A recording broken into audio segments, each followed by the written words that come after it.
If you have been in sales for over a year, you have heard all of the stuff before. Ask better questions, get better at objection handling, invest in more training, and just trust your mentor. Now, I'm not saying that those things are wrong, but if you have done all of that and you are still not where you want to be, those things are not what is going to get you there. Because the top 1% of closers do not get there by being slightly better at the same stuff everyone else does. They do things that the average closer has never even thought about. And that is the only reason that their results look like they are from a different world, like they're a fucking alien. I know because I've made well over 100K a month in commissions. I've coached over 1,000 sales reps, and I've watched closers who had every skill in the book. They knew every line, they took in every coaching, plateau at 8 to 12K a month for years on end, while other reps with a fraction of the technical skill clear 30, 40, 50, 100K months and never even looked back. When I first got serious about sales, I did everything the normal way too. Better questions, tighter scripts, more frameworks for every objection.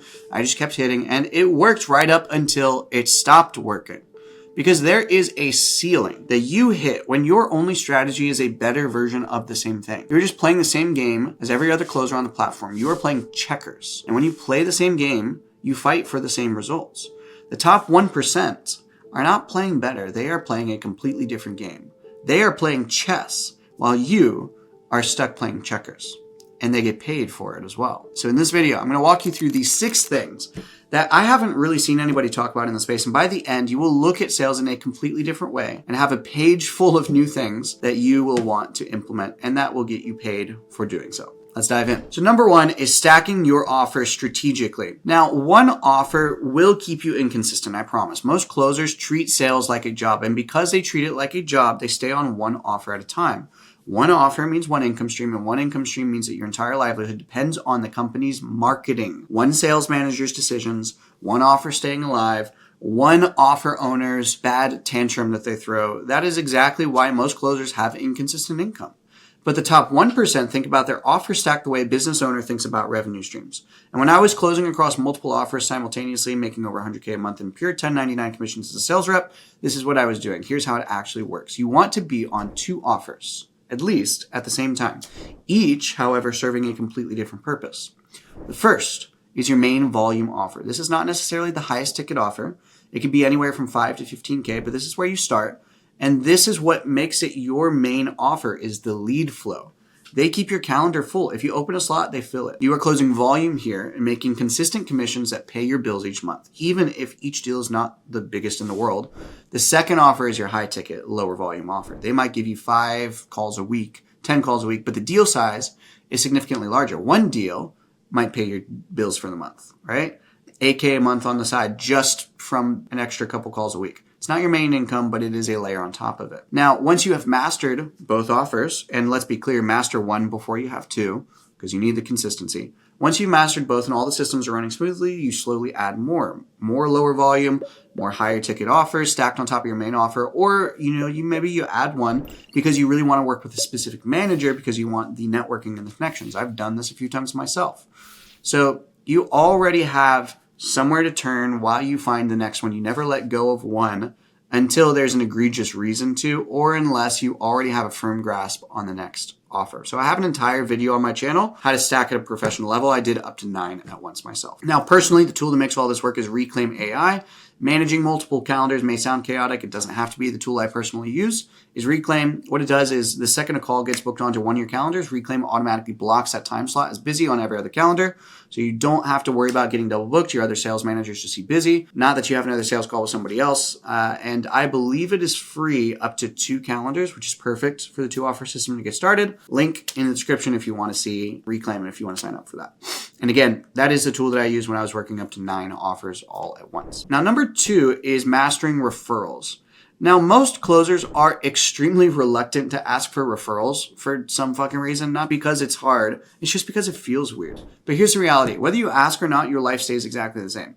If they say yes, you get a referral. If they say no, nothing changes. If they say yes, you're going to have to do probably a little bit of pitching, a little bit of warming up, which feels like more work than a brand new lead. But the only thing that's standing between you and the referrals is just asking. Now, most closers believe they can only ask for referrals from clients who have already gotten great results, and that is absolutely the furthest thing from the truth. You can ask every single person that you talk to for a referral, every prospect, every customer, every person in your pipeline at any stage, even people where you lose the deal and you piss them off. The more people you ask, the more referrals you get. And in every 100 asks, you will find the super referrer.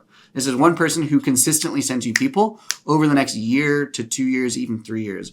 But the only way to find them is to ask everyone. And this is the only way to exponentially compound your income. Now, when you close a deal, ask for a referral. 3 days later when you check in, ask for a referral. 2 weeks later when you check in, ask again. Every time that your client hits a result or a high emotion point in the program, ask for a referral. Make it a habit at the end of every single conversation. And when you don't close somebody, ask them if they know somebody who would be a great fit for this. Now, the way that you ask matters more than most people realize. Never ask with a serious tone. Ask with humor. Humor is a cheat code for referrals. Instead of, hey, do you know anyone who might be interested? Say something like, all right, referral time. Who you got? Light, easy. It removes all the awkwardness instantly. And when it comes time to like what to say, you never say, do you know anyone? Ask, who do you know? It's assumptive. It's a completely different question. Who do you know that has this specific pain point and wants a specific result that you want to bring along with you inside the program and do things together? People like doing things together. Like selling referrals, as an example, for event tickets is the fucking best thing in the world. Who do you know that you want to bring along with you to the event? Who do you know that you want to hang out with here and achieve A and B and C? It's fantastic. And you can literally call somebody every single day for referrals. Now, let me tell you about 2 closers in my program, Jason and Velko. They're both selling a trading offer at, anywhere between, I think their lowest offer is like maybe 4K. Then they have upsells all the way up to 50K. Now, last month, their lead flow went like through the floor. It basically completely dried up. Now, most closers in that situation panic or just sit around waiting. Jason and Velko did something completely different. They created a done-for-you package priced at 30 to 50K without telling the business owner. And then they went out and sold it multiple times. Business owner found out when the Stripe dashboard showed an extra $100,000 in new revenue coming in with no new clients at the normal price point. So these were 2 guys who were quietly closing 30, 50K packages that they built themselves. Velko just closed one yesterday, I think, while he's sick. And now they both make anywhere from 30 to 50 something K a month in commissions, and the company ended up turning their upsell into an official offer. The lesson here is if you want to make more money, sell higher ticket things and create what does not exist. If your offer does not have a higher ticket option, then build one with more access to the owner, faster results, done for you components, higher touch support. Look at what the client needs most beyond what the core offer provides and build a package around it. You do not need permission to think like a business owner. You are your own business owner. And if what you need doesn't exist, nobody else is going to build it for you. Now, tip number 4 is treating sales like a business, not like a job. Right? Most closers approach sales. They'll find an offer, take the book calls, close as many as possible, and then repeat. But if that is your entire strategy, you will make job money for the rest of your career because that's a job, right? You are an employee executing what is handed to you. And employees get employee income. So if you want to start operating like a business owner, you have to think out of the box. What this looks like, the closers who are making 30, 40, 50K months do not just take what is given to them at first. They ask for referrals aggressively, and they turn 1 deal into 3. They negotiate their commissions for better compensation structures and more marketing support. They overstack their offers deliberately. They build upsells that did not exist before they arrived. Every single tip in this video is an example of out-of-the-box thinking. And the reason that most closers never do any of this is because they are waiting to be told what to do, because they're still in that job mindset. Now, tip number 5 may seem a little bit of a different one, but it's get into sales for the right fucking reason. All right, the destination versus the journey. There's a saying that goes like this. The person who loves walking will always walk further than the person who only desires the destination. Most closers get into sales with some sort of number in mind. 20K a month, 30K a month. I know I did. I just wanted 10K a month when I first got into sales. And there's nothing wrong with that goal. But if the number is the only reason that you are here, your ceiling is already set. But the closers who become truly elite treat sales as a craft. They understand that they are learning the one skill that sits and drives every single business on the planet. The ability to get another human being to exchange one of their most protected resources, their money, for a transformation that they genuinely want. Because when you master that, you do not just become a good closer. You understand business at a level that most people never will. You see opportunities everywhere. You know how to create value out of thin air, communicate it, and move people to action in any context. Think about the greatest athletes who ever played their game. Kobe Bryant did not stop after winning his first championship. He played for the love of the game.